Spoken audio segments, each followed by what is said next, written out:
우리는 이상한 시대를 살고 있습니다. 금요일 오후만 되면 동료들은 주말 계획을 묻고 SNS에는 화려한 카페와 여행지 사진이 도배됩니다. 그 흐름에 끼지 못하고 침대 위에서 천장을 보고 있는 당신에게 세상은 은근한 압박을 가하죠. 너무 게으른 거 아니야? 사회성이 떨어지는 건가? 우울증인가? 하지만 여기 아무도 말해주지 않는 진실이 있습니다. 당신이 주말 내내 현관문 밖을 나가지 않는 건 의지력이 부족해서가 아닙니다. 오히려 당신의 뇌가 아주 지능적으로 생존 신호를 보내고 있는 것입니다. 당신은 게으른 게 아니라 외부의 과도한 자극으로부터 자신을 보호하기 위해 심리적 방역을 실시하는 중입니다. 심리학과 뇌과학은 집순이 집돌이 성향을 단순히 성격 탓으로 돌리지 않습니다. 하버드 대학의 심리학자 제롬 케이건의 연구에 따르면 인구의 약 20%는 태어날 때부터 외부 자극에 훨씬 민감하게 반응하는 고반응성 뇌를 가지고 태어납니다.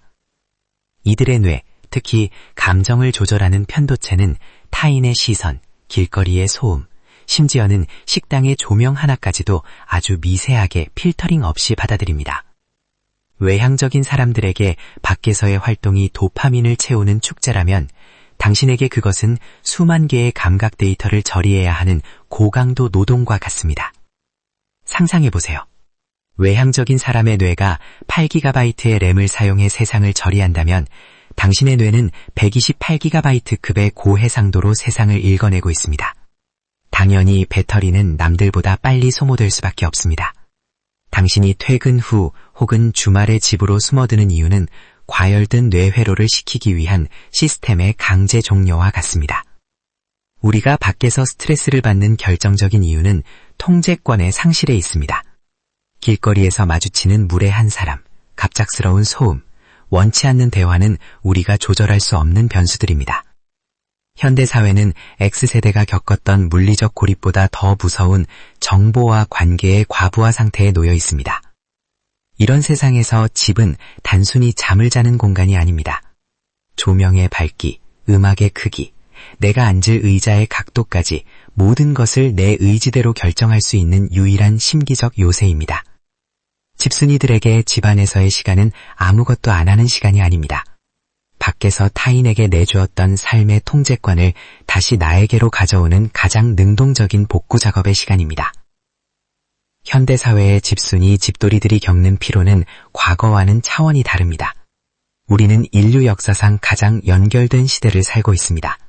손안의 스마트폰은 우리가 현관문을 잠그고 침대에 누워있을 때조차 타인의 삶을 우리 방 안으로 끊임없이 배달합니다.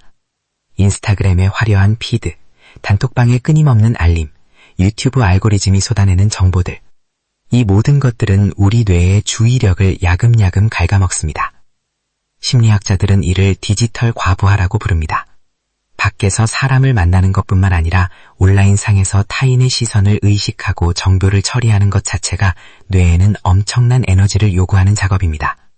이런 환경에서 집순이들이 선택하는 고립은 단순한 회피가 아닙니다.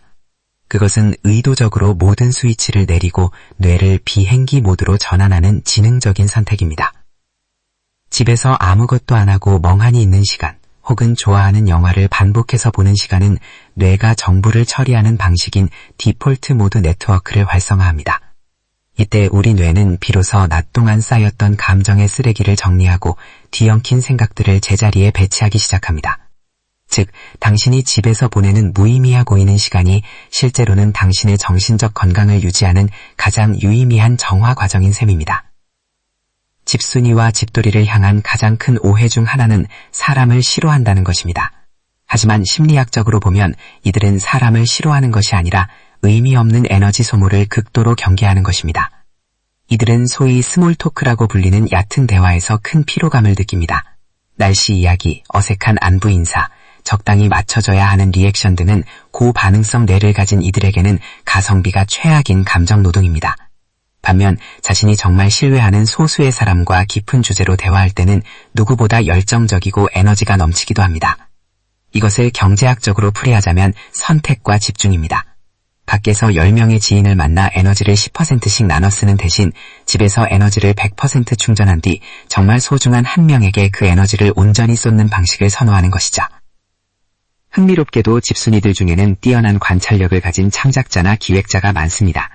이들은 군중 속에 섞여 열광하기보다 한 걸음 뒤로 물러나 세상을 관찰하는 것을 즐깁니다.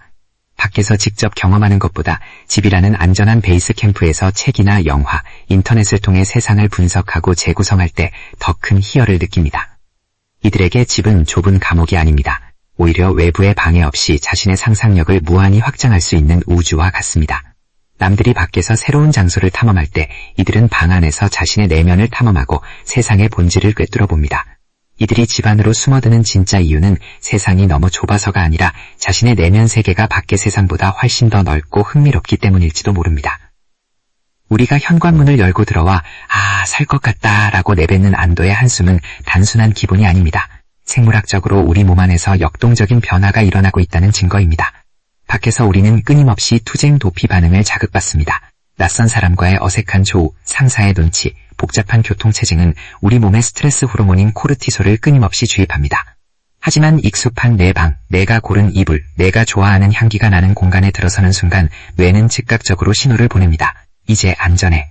이때 우리 몸에서는 정서적 안정감을 주는 옥시토신과 마음을 차분하게 만드는 세로토닌이 분비되기 시작합니다. 집순이 집돌이들에게 집은 단순한 부동산이 아니라 천연 항우울제가 분비되는 심리적 처방전입니다. 이들은 남들보다 코르티솔 수치가 쉽게 올라가는 민감한 시스템을 가졌기에 남들보다 더 자주 더 길게 이 처방전이 필요한 것뿐입니다. 주말 내내 집안에 머무는 해니는 평일 동안 치솟았던 스트레스 수치를 정상으로 돌려놓기 위한 일종의 혈액투석과 같은 필수적인 과정입니다. 발달 심리학에는 안전기지라는 개념이 있습니다.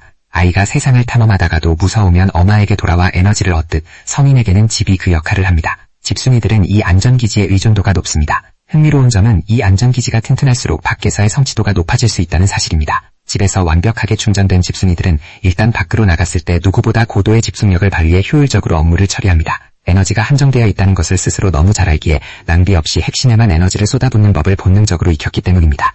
역사적으로 위대한 발견과 예술작품들은 시끌벅적한 파티장이 아니라 고요한 방 안에서 탄생했습니다. 뉴턴은 흑사평을 피해 집안에 머물던 시절 만유인력의 법칙을 정리했고 수많은 작가들은 스스로를 고립시킨 채 걸작을 써내려갔습니다. 심리학에서는 이를 생산적 고독이라고 부릅니다. 타인의 시선이 완벽하게 차단된 공간에서만 인간의 뇌는 사회적 가면을 벗고 오로지 자기 내면의 목소리에 집중할 수 있습니다. 집순이들이 침대에 누워 천장을 보며 하는 멍때리기는 뇌의 공상 모드를 활성화합니다. 평소에는 연결되지 않던 서로 다른 아이디어들을 충돌시킵니다. 당신이 집에서 보낸 시간이 낭비처럼 느껴지시나요? 그렇지 않습니다. 당신의 무의식은 그 시간 동안 세상의 복잡한 문제들을 정리하고 새로운 영감을 빚어냅니다. 집순이의 생산성은 움직임이 아니라 깊이에서 나옵니다. 과거에는 공동체에 섞이지 못하는 것을 진화론적 현상으로 보기도 했습니다. 무리에서 떨어지면 맹수에게 잡아먹히던 시대의 유산이죠.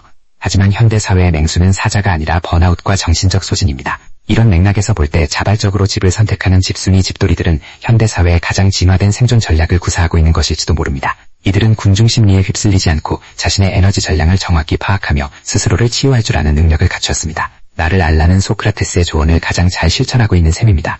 우리가 집순이를 자처할 때 반드시 구분해야 할 개념이 있습니다. 바로 외로움과 고독입니다. 심리학자 폴 틸리에는 외로움이란 혼자 있는 고통을 표현하는 말이고 고독이란 혼자 있는 즐거움을 표현하는 말이다 라고 했습니다. 건강한 집순이는 고독을 즐깁니다. 이들은 혼자 있는 시간 동안 책을 읽고 요리를 하고 영화를 보며 자신의 내면을 확장합니다. 이때 뇌는 휴식과 성장을 동시에 경험합니다. 반면 외로움에 빠진 상태는 사회적 단절로 인한 불안감을 동반합니다. 만약 당신이 집에 있으면서도 마음이 불안하고 타인의 SNS를 보며 박탈감을 느낀다면 그것은 진정한 휴식이 아닌 심리적 도피일 가능성이 큽니다. 진짜 집순이의 기술은 스마트폰의 전원까지 잠시 내려놓고 오직 나만의 물리적 공간과 감각에 집중하는 능동적 고립에 있습니다. 이 차이를 아는 사람만이 집이라는 공간을 진정한 치유의 성소로 만들 수 있습니다. 집에서 시간을 보내는 것이 게으름으로 비춰지지 않는다면 나만의 내적 질서가 필요합니다. 영상 초반에 언급했던 X세대는 부모가 없는 빈집에서 스스로 규칙을 만들며 생존했습니다. 현대의 집순이들에게도 이 셀프 통제권이 중요합니다. 아무것도 안 하는 것처럼 보여도 나만의 일정한 기상시간, 나만을 위한 정성스러운 한 끼 식사, 좋아하는 향초를 켜는 의식 등은 뇌에 나는 지금 안전하고 질서 있는 삶을 살고 있다는 신호를 보냅니다. 이런 루틴이 있는 집순이는 밖으로 나갔을 때도 무너지지 않는 단단한 자아를 유지합니다. 침대는 휴식의 공간이지 무기력의 늪이 되어서는 안 되기 때문입니다. 다시 진화론적 관점으로 돌아서 봅시다. 만약 원시시대의 모든 인류가 사냥을 나가기 위해 밖으로만 뛰쳐나갔다면 마을을 지키고 다친 자를 돌보며 새로운 도구를 발명할 사람은 없었을 것입니다. 인류의 생존에는 밖으로 나가는 탐험가도 필요했지만 안에서 상황을 정리하고 전략을 짜는 수호자들도 반드시 필요했습니다. 현대사회에서 당신이 집순이 집돌이로 살아가는 것은 어쩌면 우리 사회의 균형을 맞추는 중요한 역할을 수행하는 것일지도 모릅니다. 모두가 소리를 지르고 자신을 드러내려 할 때 누군가는 조용히 생각하고 관찰하며 소중한 에너지를 보존해야 합니다. 당신의 정적인 에너지는 세상을 더 깊고 풍성하게 만듭니다. 이제 스스로에게 물어보세요. 나는 정말 집에 있는 게 부끄러운가? 아니면 남들이 나를 부끄럽게 볼까봐 걱정되는가? 심리학적 분석을 통해 우리가 확인한 것은 당신이 집으로 향하는 발걸음에는 정당한 생물학적 근거와 지적인 선택이 깔려있다는 사실입니다. 당신은 남들보다 더 많은 것을 느끼고 더 깊게 생각하며 더 민감하게 반응하는 뇌를 가졌을 뿐입니다. 그 섬세한 엔진을 시키기 위해 차고지로 들어오는 것은 부끄러운 일이 아니라 가장 책임감 있는 자기관리입니다. 영상의 시작에서 우리는 X세대를 보이지 않는 달이라고 불렀습니다. 어쩌면 집순이와 집돌이들은 현대사회에 보이지 않는 닷과 같습니다. 폭풍처럼 몰아치는 정보와 관계의 바닷속에서 스스로를 단단히 고정하고 흔들리지 않는 중심을 잡는 사람들입니다. 이번 주말 당신이 선택한 그 고요한 방 안에서의 시간은 낭비가 아닙니다. 그것은 당신의 영혼이 숨을 쉬고 당신의 뇌가 다시 태어나는 성스러운 재건의 시간입니다. 문 밖의 속도에 맞추려 애쓰지 마세요. 당신의 속도는 이미 당신의 공간 안에서 완벽합니다. 누군가 주말에 뭐 했어? 라고 묻는다면 이제는 당당하게 미소 지으며 대답하세요. 나를 돌보는 가장 완벽한 시간을 보냈어.